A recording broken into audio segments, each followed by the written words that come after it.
लोकशाहीचा बुलंद आवाज, रिपब्लिकन वार्ता, महाराष्ट्र। छत्रपती संभाजीनगर जिल्ह्यातील फुलंब्री तालुक्याच्या धामणगाव गावात भीषण पाणी टंचाई, महिलांचा ग्रामपंचायत कार्यालयावर हंडामोर्चा। याबाबत सविस्तर माहिती अशी की फुलंब्री तालुक्यातील धामणगाव येथे भीषण पाणी टंचाई निर्माण झाली आहे।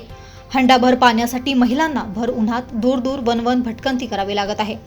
अनेक दिवसांपासून गावकऱ्यांना मोलाचे पाणी घ्यावे लागत आहे। या त्रासाला कंटाळून गावातील महिलांनी ग्रामपंचायत कार्यालयावर भव्य हंडा मोर्चा काढण्यात आला होता।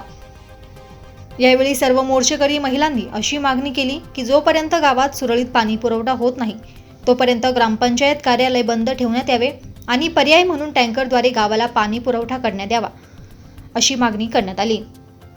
म्हणून उपसरपंच आणि ग्रामसेवक यांनी फुलंब्री तहसीलदार यांना एक पत्राद्वारे असे सुचवले की धामणगाव येथे जलजीवन मिशन अंतर्गत गावाला पाणी पुरवठा सुरळीत करण्यासाठी अंदाजे 3 कोटी रुपये मंजूर झाले आहे। मात्र पाणी पुरवठा विहिरीवर विद्युत डीपी न बसवल्यामुळे गावाला पाणी पुरवठा होऊ शकला नाही।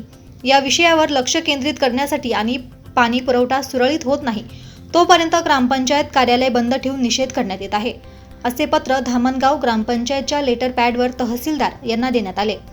या पत्रावर ग्रामपंचायत अधिकारी SB गजेवाड आणि उपसरपंच सोमीनाथ रामराव हंडे यांच्या सह्या केलेल्या आहेत। रिपब्लिकन वार्ता महाराष्ट्र वृत्तवाहिनीसाठी औरंगाबाद मराठवाडा उपसंपादक अकबर शहा।